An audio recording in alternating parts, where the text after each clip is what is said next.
Hey, my Padawans. Happy Wednesday night. What's going on?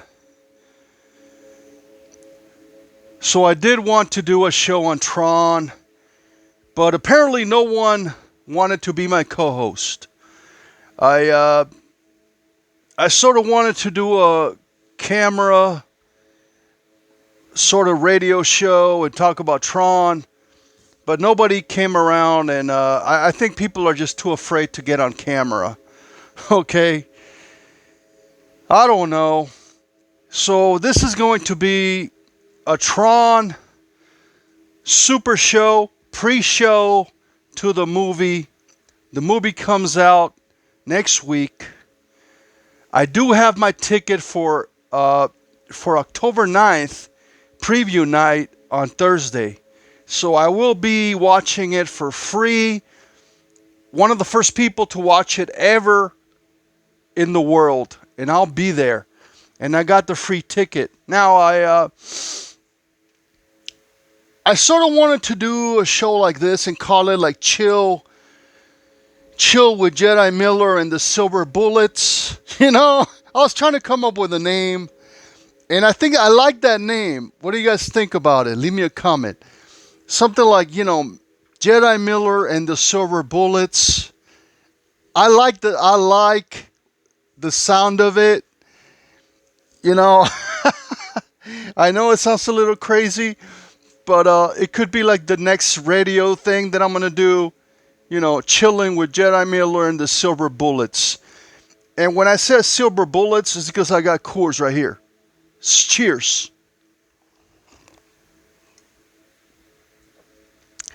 So, I'm not doing a professional radio show or anything like that. I just want to have fun and talk about like the topics and the stuff that I really enjoy in real life. And some of the stuff that I really like is, Star Wars, obviously, Terminator, The Never Ending Story, Tron, okay, The Black Hole. I like a lot of Disney sci-fi back in the day, but I'm a sci-fi kind of guy. I like science fiction. And so I want to talk about Tron because Tron airs again. We waited 15 years. 15 years since Tron Legacy. All right? So we don't know what the fuck is going on, and I wanted to talk about this with some sort of expert, but I don't think anyone here knows anything about Tron. I think I'm like the only guy that knows anything about Tron. I guess I would be a Tron expert if you think about it. Maybe. So maybe that's why nobody came up. And nobody, I know Carrie said she might be interesting, but I never heard from Carrie. And again, this is Jedimiller and the Silver Bullets. I like the name. I like the name. So let's let's just chill. Let's just chill out, bro. If you like Tron, 1982, if you like not so much Disney, but Tron Legacy was epic. It was one of the best movies of all time, one of the best Disney movies of all time. And now we're getting Tron Heirs. And this is complicated. This is really, I made videos about this because this is really pushing my brain. It's smushing me. It's giving me that 8-bit sort of feel, that 8-bit thing is like moving around and being annoying. So that's why I wanted to have a beer and talk about Tron. But there's a reason why I want to talk about Tron. All right? Tron 3, Heirs. Now, nobody knows what the fuck this is about. All right? So that's what I want to talk about tonight. But I also want to enjoy my Silver Bullets and talk about it at the same time. Because it's just a pastime. It's a hobby. I didn't make the movie. I have nothing to do with the movie. I don't work for Disney or anything. But I do take this shit fucking seriously as fuck. Cheers, bro.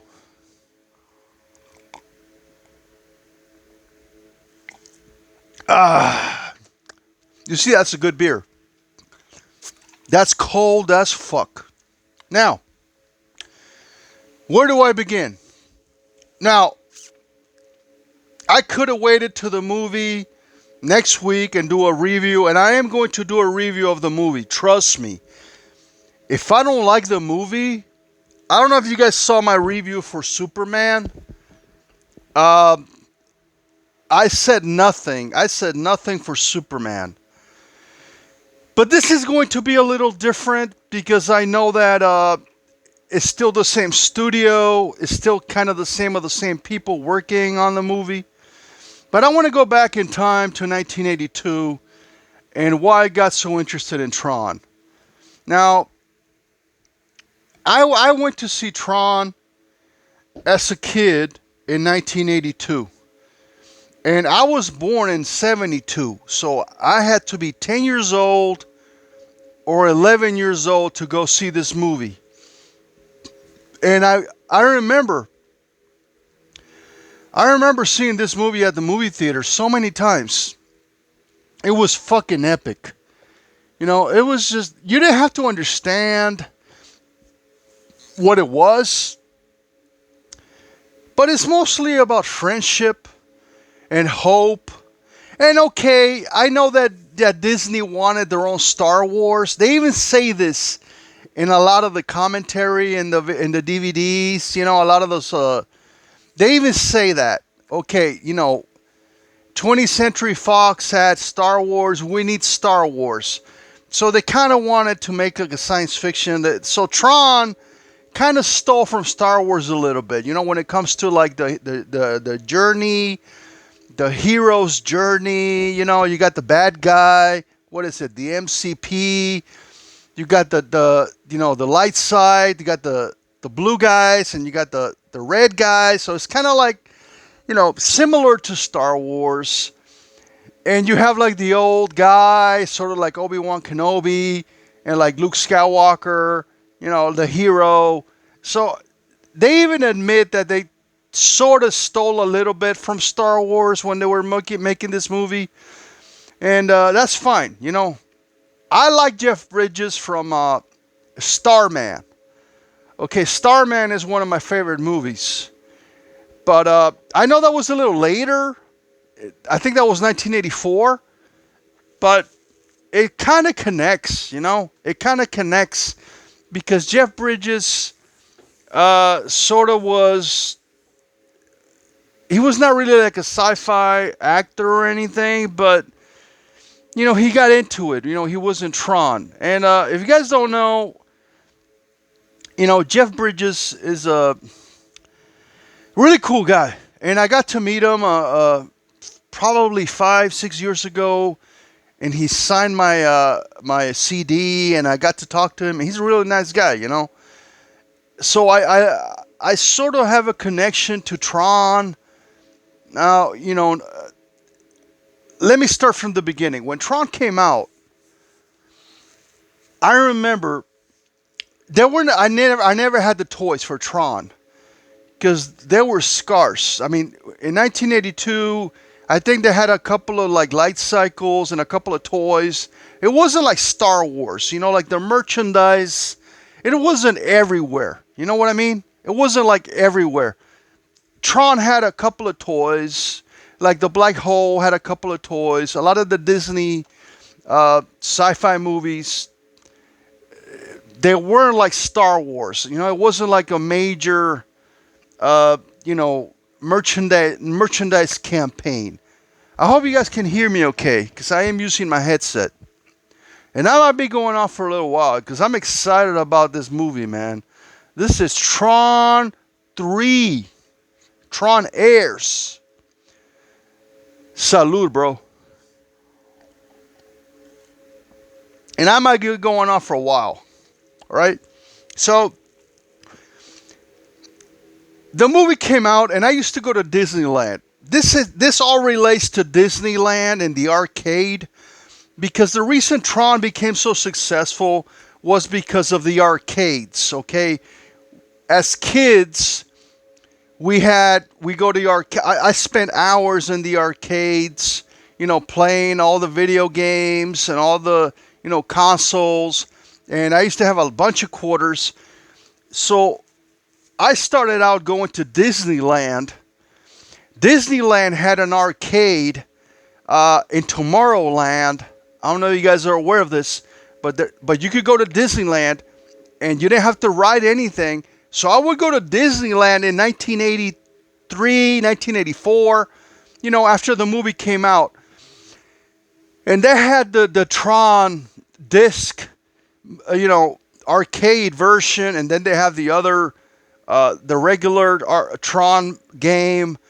The Tron game is, you start out with the light cycles, sort of like making turns and trying to, you make turn this way and turn that way, and you try to block the other player, so you get them out of the grid.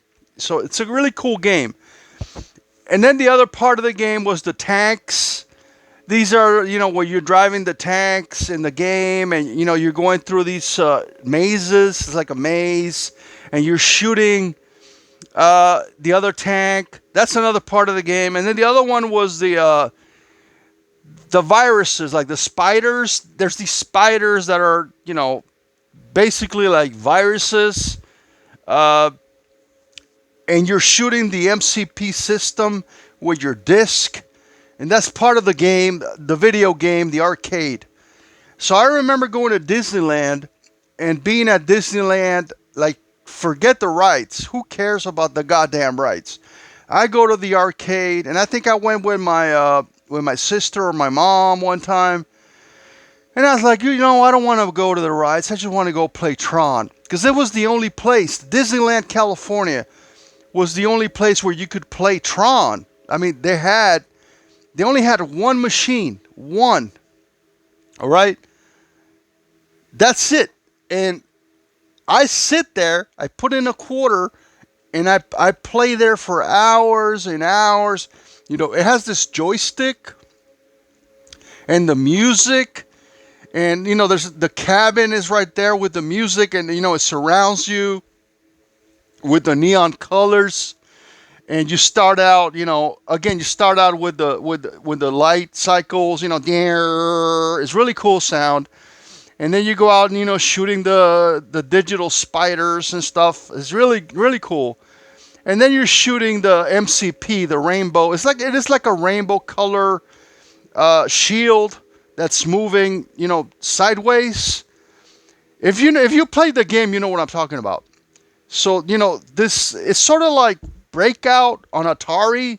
I know they kind of copied that. The Breakout on Atari is where you shoot these, these blocks, and you got to get rid of the blocks, and they just keep moving and moving until you get the disc, through the wall. So that's the game that I was playing. And then they also had the disc of Tron, and that was very hard. That was, you were standing on the platforms, one player, player one and player two, and you were trying to knock out the other guy, but it was all in 3D. It was like one of the disc platforms was in this way, and you were on this side, and you were shooting at this guy moving around and stuff, and he was shooting at you with the identity disc. And what I'm saying is the arcade game was really fun. Nothing to do with the movie, okay? But this was after the movie. And also, Disneyland had a ride, a Tron ride. They called it the People Mover.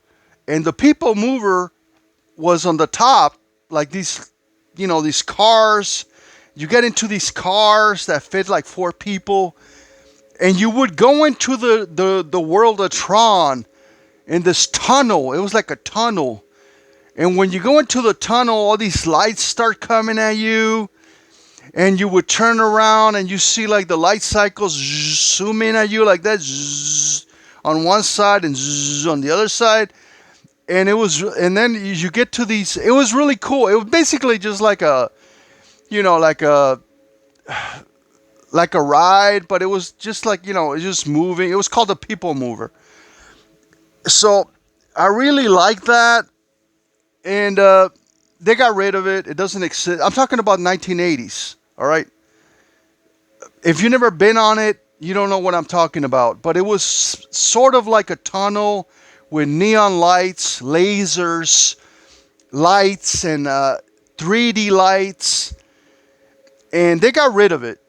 But I did that for many. Oh man, I did that for many years. It was fun as fuck. So what I'm trying to get at, after I saw the movie, I went to Disneyland. I played the game, at the arcade, and then I rode the People Mover where they had the. It was a really. I wouldn't say it was a ride. It was more like a train.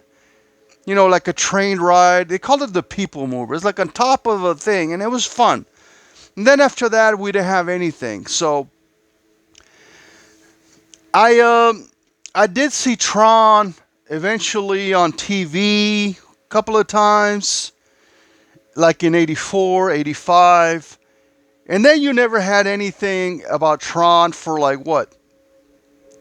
20 years, 30 years. And then they invited me to the party. And this is where it gets interesting. Let me have another silver bullet.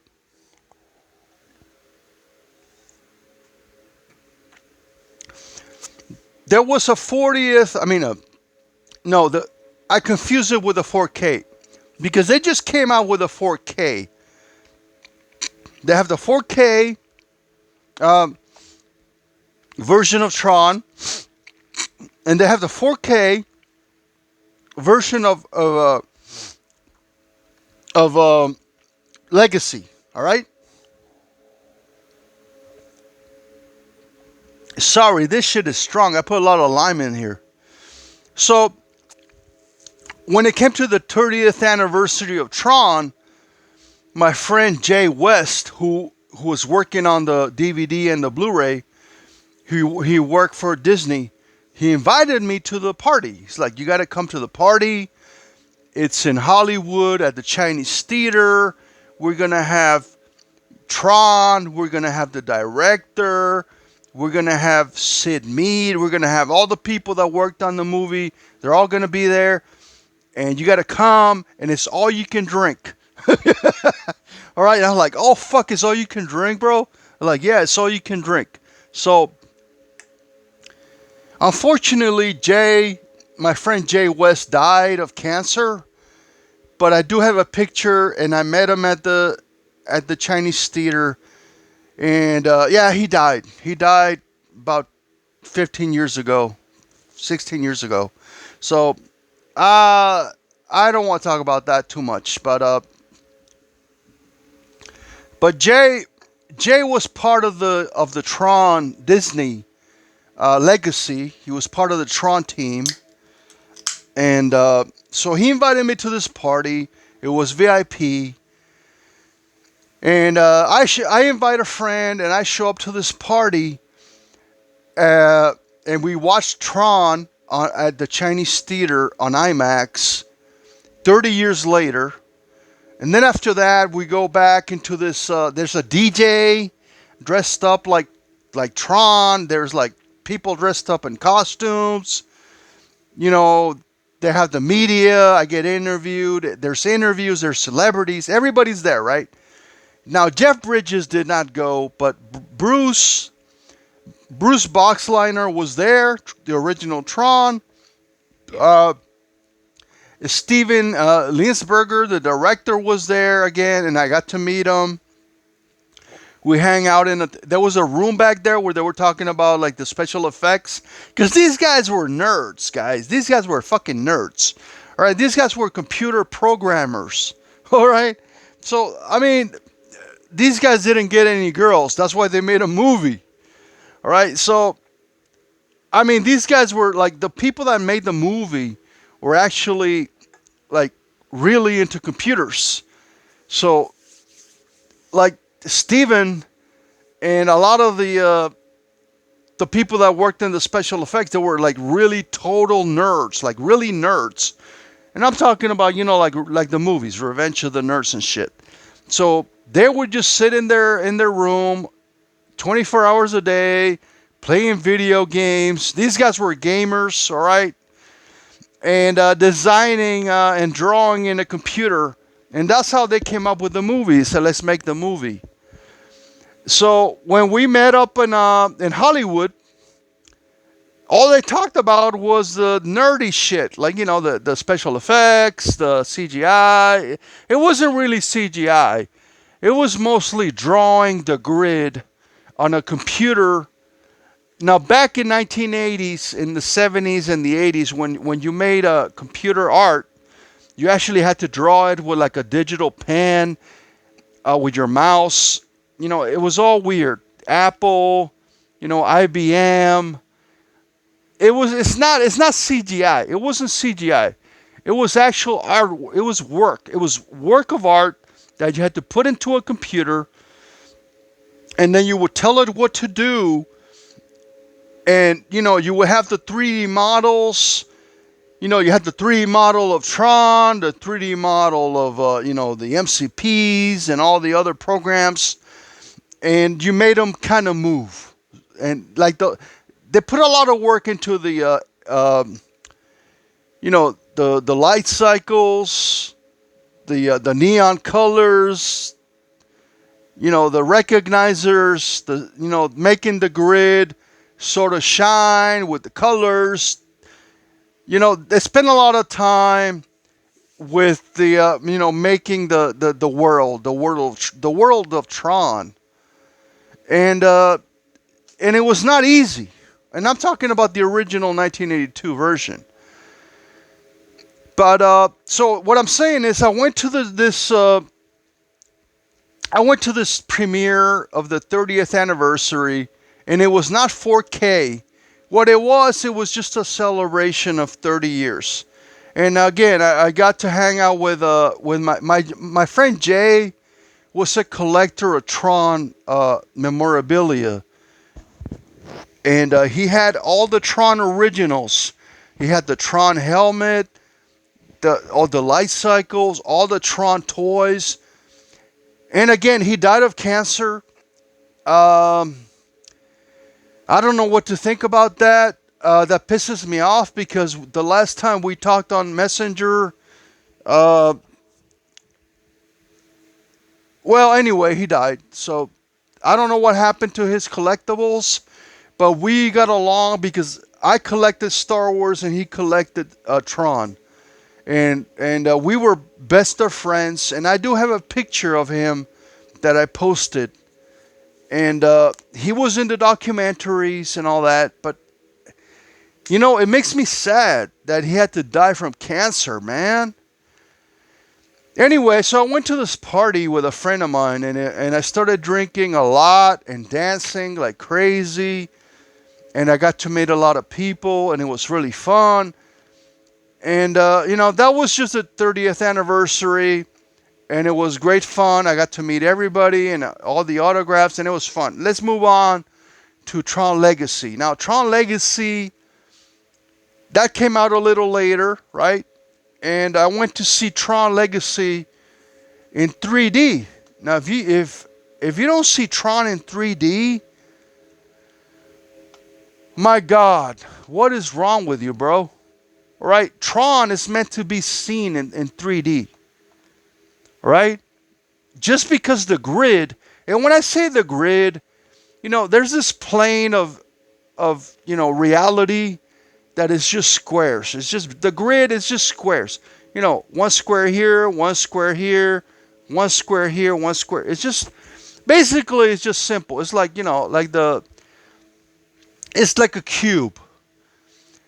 And it was simpler back in 1982, but when it came to Tron Legacy, it got a little complicated. It became more than just the grid. It was super reality, because when that happens, and I don't want to explain the entire movie, but let me have another course, bro. Kevin Flynn in the original, right? He goes into the grid with a super laser, you know, transporter, you know, laser that they created, all right? So in Tron Legacy, he's living in the grid.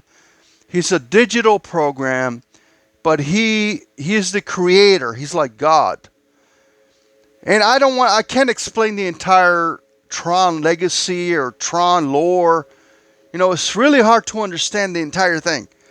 But what I'm saying is he was there, and then his son, he was missing for 30 years because he goes into the grid and he's missing. So his son, Sam Flynn, goes into the grid. He finds his father. He fights the users. Now, at this time, when it comes to Tron Legacy, Tron was turned by Clue. Now, Clue is the original program that that Flynn created in his at his arcade in the original to go in and steal the idea because Dillinger stole his video games. Okay, so Dillinger stole his video game, and so he sent a Clue into the program, into the grid, to take the program back and bring up all the data, take out all the data out of the system, right? But anyway, it didn't work. So Clue meets Flynn. They're basically, one of them is basically the digital Kevin, you know, and the other one is a digital version. But his son is a real person. Sam is a real person, and he goes into the grid for the first time, and this is an amazing, you know, it's just an amazing film. Anyway, I got to move on. It's hard to explain all this stuff because it's complicated, all right? Anyway, at the end of the movie, Flynn beats Clue. Well, you know, he absorbs his energy and they become one, and the grid is made into nothingness. When I say nothingness, it's kind of like the Big Bang Theory, where, you know, there's an explosion of nothingness, and when there is something, there is nothing. So it becomes zero and it disappears. But his son keeps the light of the grid, and we don't know what happened. So that was 15 years ago. All right, I know, it's a little complicated. Let me take a break, bro. Let me take a break.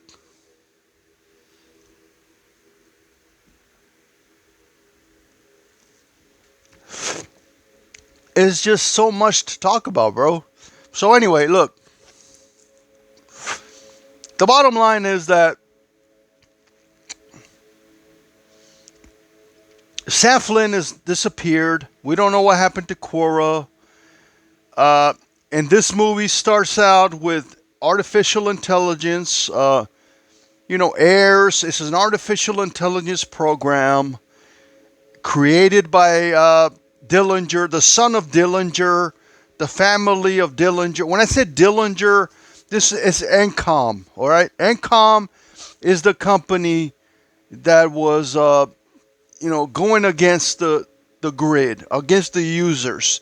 Basically, they were slaving programs to do what they want to do, and that's why you had Tron be a security program and go in and you know, Tron lives and fight for the users, and they use that a lot, fight for the users, because the MCP and Dillinger and Encom basically they were slaving programs. They were taking away their identity discs. And when I say identity discs, you know, these are discs that are programmed, that you carry in your back, and that's who you are. But what Encom and Dillinger were doing is they were taking the discs and they were erasing the memories and of the RAMs and the ROMs. So there are a lot of programs that were random access memories, right? because that's what it is. A RAM is a random access memory, and they were erasing that memory because they wanted to make them turn them into bad guys. So they wanted to make them, turn them from blue to red. And that's why you all have the cool lights and all that. You have a lot of the cool lights. But, you got it, you were like, all blue, and then you were all yellow, or you were all red. And if you were all red, that means you were a bad guy, right? Sort of like Star Wars, where you got a red lightsaber, right? Kind of like that. So, I mean, it has similarities with Star Wars. That's what I'm saying, all right? So, I mean, this whole thing is really messing me up, bro. But that's what we got, the silver bullets. And I'm going to have one more silver bullet before I go, because I think I've been going on for a little while here, trying to explain why I'm so excited about this movie, bro. Now, Bruce Boxleitner, who played Tron in the original and in Legacy, he's been coming around on YouTube and telling people to go see this movie. And this is where it gets interesting. All right? Listen, this is where it gets fucking interesting. He says he's not in the movie. He says he's not in the movie, yet he's over here promoting the movie.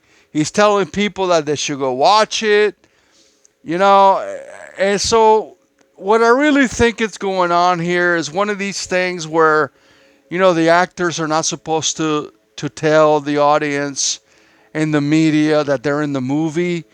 And that happened a lot with the Spider-Man movies, with the home movies, Homecoming, whatever, where Tobey Maguire and Andrew Garfield, they were saying that they were not in the movie, because this is what Disney does, all right? They tell their actors not to say anything. So I'm guessing that he is in the movie, and he's telling people to go watch the movie, but he can't say he's in the movie. What he's doing, and Bruce Boxleitner, again, he's the guy that played Tron in the original movie, all right? He's a really nice guy. He was also in Kenny Rogers. I think he was in that movie with Kenny Rogers. Which one is that? The Coward of the County. Yeah. He was in that movie, The Coward of the County 1 and The Coward of the County 2. So Bruce Boxleitner is a really good actor. But he's been going to these shows telling people not to miss, that you have to go see this movie. But he's telling people that he's not in the movie. I don't believe it. He is. I believe he's in the movie. I think Tron is going to return. At the end of Legacy, he's Rinsler. And again, this is too complicated to understand. In Tron Legacy, Tron is Rinsler. He's a bad guy. Between the first movie and the second movie, Clue turned him into a bad guy, so he turned them red. But at the end of Tron Legacy, he turns blue. So in this movie, you have a lot of bad guys who are red, and they are artificial intelligence. But at the end of the other movie, we know that Tron came back as a blue, he has a blue lights and the blue costume. So if somebody's blue in the Tron movies, they're like good guys, okay? And then he says, fight for the users at the end of the film. The thing that I don't get is what happened to the grid. I know Sam has a USB. He saved it all in like a little tiny square, a USB code. And I know that he owns everything. And I know that he wants to fight NCOM. So this is what I'm going to predict. And this is just a prediction before I make my review next week, which I am going to see the movie for free on Thursday night. I predict that Sam Flynn is going to return. He's going to kick kick their ass, take out Dillinger and the Income System, and fight the MCP. Tron is going to come back and fight the users. And it's going to be fucking glorious. It's going to be fucking awesome. Fight for the fucking users, man. And, you know, a lot of the stuff has to do with fighting back. Being a rebel. Being a, you know, Steven Lisberger even said this has a lot to do with, you know, George Lucas, Steven Spielberg, you know, Francis Ford Coppola, you know, the Vietnam War. And they're fighting back. They're fighting back against the system, fighting back against, you know, the elements of government, because this is what it is. You're fighting against government, fighting against the grid, and it is difficult to realize what side you were on, because this movie, it is the right side and the left side. So Tron is very divided, sort of like the real world, you know, with Democrats and Republicans, because one side of the you know, one side of the aisle is red and one side of the aisle is blue, and one side is wrong and the other side is not. So you got evil and you got heroes. So it's very, yeah, I guess you could say it's pretty colorful. It's pretty black and white. But at the end of the day, it shows you that it matters. You have to fight for what's right. So Tron is the security program that's fighting for the users, fighting for their life, fighting for their enslavement, right? Because these programs were created by real people. And in this movie, I don't know, I haven't seen it. But if they are AI, that means that they have their own, you know, their own emotions, their own programming. They can do whatever they want because they're self programs. They don't have to follow anybody. And Alan Bradley, he's the guy that programmed Tron, you know, and Kevin Flynn is the guy that you know, that programmed basically himself, because he went into the grid as a real person. So what I think they're trying to do is do the opposite, because in the original, you know, humans go into the digital world, right? Kevin goes into the digital world. So what I think they're trying to do here is, like, the digital world goes into the real world, and I think that's what they're trying to do. Anyway, I think I can go on for a while, but I want to keep it under an hour. All right, you know what I mean? I mean, this is very, I don't even know what to say anymore, because this is what this really means to our world, guys, to our future, is a fight between AI and real people. We are going, you know, it is sort of like 1984. We are going to have to fight computers. You know, that's what we're going to have to do. We're going to have to fight these programs. We're going to have to fight artificial intelligence. We will not survive if we are not ready. We have to be prepared for the attack. We have to be prepared. So this is a warning. I think this movie will be a warning. It's like, you cannot let AI be self-efficient, be self-awake. You have to stop it right now. If AI becomes self-aware, if you let AI do what they want to do and be anything and do whatever, eventually they will destroy the universe, destroy the world. So I think what I'm hoping, when I say I think, I am hoping that this movie will have that message, will have that important message that we have to learn, that humanity is more important than the digital world, than the artificial intelligence world, than the internet, than YouTube, than digital you know, videos and all this stuff, all this digital bullshit.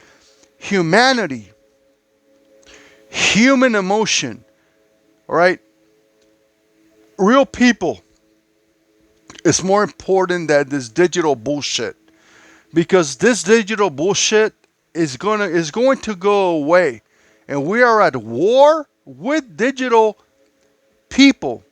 You know, you see all these filters and all these people using these filters and these masks, and they're hiding behind the screen, and they don't show their face on camera, and they are what represents heirs, you know, the Tron enemies, the MCP, NCOM.